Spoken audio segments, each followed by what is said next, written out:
કે આપણે બધા લાઈફને બહુ ટેકન ફોર ગ્રાન્ટેડ લઈએ છીએ. આપણને બધાને લાગે છે કે આપણી પાસે બહુ સમય છે યાર, સોરી કહેવા માટે, થેન્ક યુ કહેવા માટે, પ્રેમ કરી લેવા માટે, જીવી લેવા માટે, પ્રવાસ કરી લેવા માટે, બધું કરીશું ને યાર, બહુ ટાઈમ છે. સત્ય એ છે કે કોઈની પાસે ટાઈમ નથી.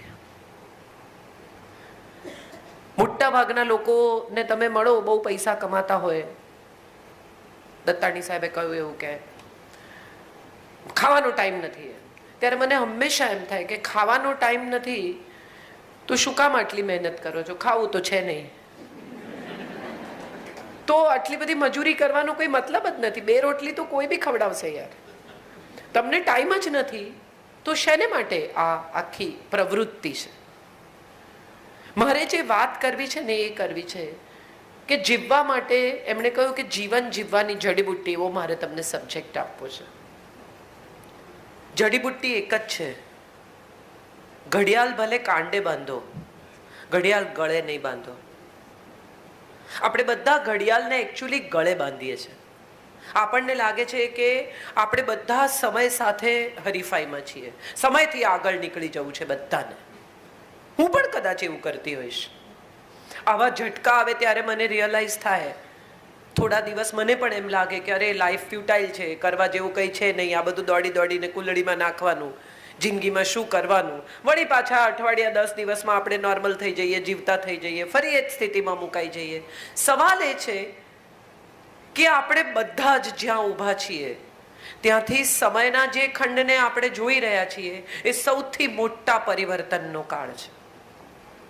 મારા પેરેન્ટ્સ અથવા જે લોકો 40-45ના છે એમના પેરેન્ટ્સ પાસે કોઈ આવી બધી બહુ લાઈફની જફા નહોતી. સામાન્ય સાદું જીવન, સાદી નોકરી, એમાંથી આવતો સાદો પગાર, એમાંથી સાદી બચત, LIC સુધી જ એમની બચત કે મ્યુચ્યુઅલ ફંડ કે FD સુધી એમની બચતો લંબાતી હતી. છોકરાઓના ભવિષ્યની ચિંતા, ભણી લો, અમારી પાસે એવું કંઈ છે નહીં કે તમારે માટે મૂકી જઈએ. એમણે એક ઘર ખરીદવાનું હતું પોતાના સંતાનોને આપી જવા માટે, કારણ કે મોટા ભાગના લોકો માઇગ્રેટ કરીને નાના શહેરોમાંથી મુંબઈ કે પરદેશ ગયા હશે. એ પરિસ્થિતિમાં એમણે તો એમના જીવનની સ્ટ્રગલ કમાવામાં પૂરી કરી નાખી. એ પછીની પેઢી આવી જે લોકો હવે 40-45-50ના છે, જે બ્લેક એન્ડ વ્હાઇટ ટીવી જોવા બાજુમાં જતા હતા. દૂરદર્શન પર ગુરુવારે છાયાગીત અને રવિવારે ફિલ્મ, અને બાજુમાં બ્લેક એન્ડ વ્હાઇટ ટીવી જોવા જવાનું. એ લોકોનો મૂડ હોય તો તમને જોવા દે, નહીં તો કે અમારા મહેમાન છે આજે નહીં, ઇન્ટરવલમાં કાઢી મૂકે તમને. એમાંથી આપણે બધા હવે એવી જગ્યાએ પહોંચ્યા કે જ્યાં દરેક રૂમમાં ટેલિવિઝન છે. બધા પોતપોતાના રૂમના દરવાજા બંધ કરીને ટેલિવિઝન જુએ છે. શરૂઆતમાં જ્યારે નવા નવા રંગીન ટીવી આવ્યા, એશિયાડની રમતો જ્યારે પહેલીવાર ભારતે હોસ્ટ કરી ત્યારે રંગીન ટીવી આપણે પહેલીવાર બધાએ જોયા. અને એ સમયે એક રંગીન ટીવી ઘરમાં હોય એ જોવા માટે આખો પરિવાર ડ્રોઈંગ રૂમમાં બેસે. બધાને જ મજા પડે, બધા જ આશ્ચર્યથી આ નવું રમકડું જુએ. રિમોટ નામની ચીજ તો ત્યારે હતી નહીં, તમારે બટન દબાવીને ટેલિવિઝન ઓપરેટ કરવાનું, આટલી બધી ચેનલ્સ પણ નહોતી. એ સમયમાં આખો પરિવાર સાથે બેસીને આ ટેલિવિઝનની મજા માણતો. બુનિયાદ, હમલોગ, એવી બધી સિરિયલ્સ, ઇટ્સ ઓકે, એવી બધી સિરિયલ્સ આવે અને આખો પરિવાર સમયસર જમીને સમયસર મહાભારત ને રામાયણ જોવા ગોઠવાઈ જાય. આ બધા દિવસોમાંથી આપણે પસાર થયા. હવે એવો સમય છે કે 24 કલાક ચાલતી 338 ન્યૂઝ ચેનલ છે. એ 338 ચેનલે કોન્સ્ટન્ટ તમને ફીડ કરવાના છે. એટલે પૂછે આપકો કેસા લગતા હૈ? કોક ઘરમાં મરી ગયું હોય, રેપ થયો હોય, મોલેસ્ટેશન થયું હોય, સમૂહ હત્યાઓ થઈ હોય, ત્યારે જઈને આ સવાલ પૂછે કે આપકો કેસા લગતા હૈ? કેવું લાગે માણસને? આપણે પીડાને પણ વેચતા થઈ ગયા, કારણ કે બધું માર્કેટ થઈ ગયું. આખું જગત એક માર્કેટ બની ગયું. બધાને થયું કે શું વેચી શકાય, વેચી કાઢો. ઇરફાન ખાનનું એક ટ્વિટર આવે તો આપણે બધા પાગલ થઈને એકબીજાને ફોરવર્ડ કરીએ કે આવી ગ્લેન્ડ છે ને આવી ટ્યુમર છે ને હવે પરદેશ જાય છે ને આ લોકોની લાઈફસ્ટાઈલ આવી હોય, શ્રીદેવીમાં ગુજરી જાય તો આપણે મારી નાખી કે મરી ગઈ, શું થયું હશે, આટલું બધું કોણ પીએ, આવી રીતે બાથટબમાં ડૂબી જાય તો ખબર કેમ ન પડે, આવા બધા સવાલો સાથે આપણે કોઈના મૃત્યુને. સાહેબ, મોમ રિલીઝ થઈ એની ફિલ્મ હમણાં જ 6 months બેક, ત્યારે તો કોઈએ ન કહ્યું કે એના મિથુન સાથે પહેલા લગ્ન થયા હતા કે નહીં. We never bothered. આપણને ખબર બી નહોતી ને આપણે એમાં રસ બી નહોતા લેતા. ઇંગ્લિશ રિલીઝ થઈ ત્યારે એને બોનીને ઝઘડા થાય છે કે નહીં એ વિષય પર કોઈએ ચૂથ્યું નથી. Just because she died we want to take the complete juice out of it, કે હવે પછી શ્રીદેવીને માર્કેટ નહીં કરી શકાય, એટલે આજે એની પાસે જેટલું છે એટલું પેલા શેરડીના સાંઠાની જેમ નાખો ને કાઢો, નાખો ને કાઢો, પૂરો રસ કાઢી લો એમાંથી. હવે આ છેલ્લી કોમોડિટી છે, એમાંથી શું કાઢી શકાય તે કાઢી લો. તમે વિચારો તો તમને સમજાય કે કેટલા બધા લોકો, આમ આપણે બધા મુંબઈમાં રહીએ છીએ, ભણેલા ગણેલા સોફિસ્ટિકેટેડ લોકો છીએ, આપણે બધા આપણી પ્રાઇવસીના નામે કેટલું બધું કરીએ છીએ. બાજુવાળાના ઘરમાં શું ચાલે છે એની આપણને પડી નથી એવું કોણ પૂછે? આ લેવલ ઉપર આપણે જીવીએ છીએ. જામનગરનો જ કિસ્સો મેં મારા ફેસબુક પર લખેલો, મને ખબર નથી કેટલા લોકોએ વાંચ્યો છે. કૃષ્ણનગરમાં એક છોકરી 9 વર્ષની, એના સાવકા પિતાએ એને 4 મહિના સુધી ટોર્ચર કરી, જસ્ટ બીકોઝ કે એમને એની કેરાલા ભાગી ગયેલી માને અહીંયા બોલાવવી હતી અને મકાનના પેપર્સમાં સહી કરાવી હતી. આ 9 વર્ષની છોકરીને જે ટોર્ચર કર્યું છે એની હકીકતો વાંચો તો રૂવાડા ઊભા થઈ જાય. એ પછી એ છોકરી ગુજરી ગઈ. ત્યાં સુધી આજુબાજુમાં કૃષ્ણનગર, જામનગરનું જેણે જોયું હશે એને ખબર હશે કે કોમન બોલ્સ છે.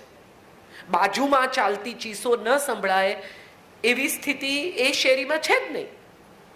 પટેલ સ્ત્રીઓ બહાર બેસીને વટાણા ફોલતી હશે, મેથી સમારતી હશે, કપડાં લેતી હશે, કપડાં સુકવતી હશે. કોઈ આ સાંભળ્યું? બધાએ સાંભળ્યું. પણ આપણે એવી રીતે ટેવાઈ ગયા છીએ કે શ્રીદેવી મરી ગઈ તો શું થયું એની આપણને ચર્ચા કરવી છે, પણ બાજુના ઘરમાં ચીસો પાડતી છોકરી વિશે આપણને કોઈ ચિંતા થતી પણ નથી ને આપણે કરવી પણ નથી. કેમ? કારણ કે આપણી છોકરી નથી. સાંજ પડે આપણી દીકરી ઘરે આવી જાય છે ને, વેરી ગુડ, આપણો દરવાજો બંધ થયો કે આપણે સેફ.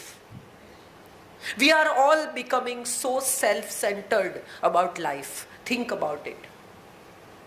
જસ્ટ વિચારી જુઓ તો તમને સમજાય કે આપણે કેટલા સેલ્ફ સેન્ટર્ડ થઈ ગયા. મારું સુખ એની આગળ કશું જ નહીં, મારી સલામતી એની આગળ કશું જ નહીં, મારી શાંતિ એની આગળ કશું જ નહીં. બાકીના લોકોનું જે થવાનું એ થાય. આ આપણી પ્રાઇવસી છે, આ આપણી પ્રાઇવસીનું સેક્ટર છે. અને આ પ્રાઇવસીના સેક્ટરની બિલકુલ બીજી તરફ સિક્કાની બીજી બાજુ એ છે કે તમે શું ખાધું એ પણ તમે ફેસબુક પર અપલોડ કરો છો. કઈ પ્રાઇવસી? તમે ક્યાં ગયા, તમે શું કર્યું, સ્ટેટસ. હવે તો નાના યંગ છોકરાઓ તો એનું ઇમોશનલ સ્ટેટસ પણ અપલોડ કરે. Not feeling good. મા બાપને ખબર ન હોય, મિત્રોને ખબર હોય, સ્ટેટસ અપલોડ કરી દીધું એને. ઇન રિલેશનશિપ, બ્રેકઅપ, ડન, ડમ્પ્ડ, આવા સ્ટેટસ પણ અપલોડ થાય છે. સવાલ એ છે કે આ બદલાતી 3 પેઢીઓ, એક પેઢી જેની પાસે પ્રસન્ન દાંપત્ય હતું, કમ્યુનિકેશન હતું. મને હજી યાદ છે કે મારા દાદાજી ચાલવા જાય સાંજે 4:30 આજુબાજુ, અમે મુંબઈમાં જ રહેતા હતા, અંધેરીમાં. એ ચાલીને આવે 5:45 આજુબાજુ. મારા દાદી ઘડિયાળ જોઈને ચા મૂકે. એ ચા થઈ જાય ત્યાં સુધીમાં દાદાજી આવે. કેટલા વર્ષો સુધી મને યાદ છે કે કોઈ દિવસ ખાલી હાથે નથી આવ્યા. કોઈ દિવસ ગજરો લાવે, કોઈ દિવસ કેળું લાવે, કોઈ દિવસ સમોસા લાવે, કોઈ દિવસ પુસ્તક લઈ આવે, કોઈ દિવસ છાપું લઈ આવે, કોઈ દિવસ કોઈ મેગેઝિન લઈ આવે, પણ he would get something home. બંને જણા હિંચકા પર બેસે, ચા પીએ, વાતો કરે. એ શું વાતો કરતા હતા એ મને હજી સુધી નથી ખબર, પણ મને એવું ચોક્કસ યાદ છે કે ઘરની બધી વિગતો સાંજના છેડે દાદાજી પાસે હોય અને બહારની, સગાવાલાની, શહેરની નાની મોટી વાતો બધી સાંજના છેડે દાદીને ખબર હોય. આ કમ્યુનિકેશન હતું, આ સંવાદ હતો, માટે વિવાદ નહોતો. આપણા બધાનો પ્રોબ્લેમ એ છે કે કમ્યુનિકેશન ખતમ છે પણ કોમ્પિટિશન ચાલુ છે. એક જ ઘરની અંદર પતિ પત્ની વચ્ચે હરીફાઈ છે. શેની? તો કે કોણ સાચું એ પુરવાર કરવાની. કોણ સારું એવું તો આપણે પુરવાર કરતા જ નથી. હું કેમ કરું? યંગ છોકરાઓ આવે, એમણે કીધું અમે સમાધાન કરાવીએ છીએ. મને ખરેખર એ વાત ઉપર હસવું આવી ગયું. યંગ છોકરાઓ આવે, તમે એમને કહો કે છોડી દે, વાત છોડી દે, શું કામ આટલું બધું ખેંચે છે? એટલે તરત કે હું કેમ કરું. મારી પાસે આ હું કેમ કરું નો બહુ સચોટ જવાબ છે. તમે કોઈ ડોક્ટર પાસે જાઓ અને એ તમને પ્રિસ્ક્રિપ્શન લખી આપે કે ભાઈ તમે આટલી આટલી દવા આટલા આટલા વાગે ખાજો. એ પછી તમે એને 2000 રૂપિયા આપો, પ્રિસ્ક્રિપ્શન પાછું આપો અને એમ કહો કે તમે જ ખાજો. તો તમે સાજા થશો? દવા લઈ આવો ચલો અને પછી ટેબલ પર મૂકી રાખો તો તમે સાજા થશો? શું કરવું પડશે? તો હું કેમ કરું નો જવાબ એ છે કે જેણે સુખી થવું હોય એણે પ્રયત્ન કરવો પડે. આ એનો સાદો જવાબ, સરળ અને સાદો. તમારા યંગ છોકરાઓ જે દિવસે તમને પૂછે કે હું કેમ કરું, તો મારા સુધી આવવાની જરૂર નથી. આ જવાબ તમે એમને આપી શકો છો. જેણે સુખી થવું હોય એણે જાતે જ પ્રયત્ન કરવો પડે. એમણે કીધું અમદાવાદથી કાંદિવલી સુધી આવ્યા છે. એકચ્યુઅલી કાંદિવલી સુધી હું અમદાવાદથી ઘણી વહેલી આવી ગયેલી. અહીંયા અભિયાનની ઓફિસમાં મેં 1.5 વર્ષ કામ કર્યું. અવિનાશભાઈ એ વખતે અભિયાન ચલાવતા, હું એમાં લખતી અને રોજ 1.5 વર્ષ સુધી હું અહીંયા કાંદિવલી અમદાવાદથી આવતી જ. એટલે મુંબઈ જ રહેતી પણ આવી તો અમદાવાદથી. સો ધ ક્વેશ્ચન ઇઝ, મારે જે કહેવું છે તે, અમદાવાદથી મારે અહીંયા આવવું હોય તો કોણે નીકળવું પડે? મારી એર ટિકિટ બુક કરવાથી હું અહીંયા નહીં પહોંચું. મારે વિમાનમાં તો બેસવું જ પડશે, બેસીને ઉતરવું પણ પડશે, ઉતરીને કેબ પણ કરવી પડશે, કેબ કરીને અહીંયા પણ આવવું પડશે. આ પ્રયાસ કરવાની સામે આપણો ભયાનક વિરોધ છે. આપણે બધાએ મનોમન એવું નક્કી કરી લીધું છે કે સુખી મારે થવું છે, પણ તમે મને સુખી કરો એ તમારી ફરજ છે. આવું થશે નહીં. આ સૌથી કડવી અને સૌથી ભયાનક સચ્ચાઈ છે. જે માણસ એમ માનતું હોય, જે માણસ, I am not saying a woman or a man, કે મને સુખી કરવા એ બીજા માણસની જવાબદારી છે, એ ઓલરેડી દુઃખી છે અને રહેવાના છે. આ નક્કી જ છે.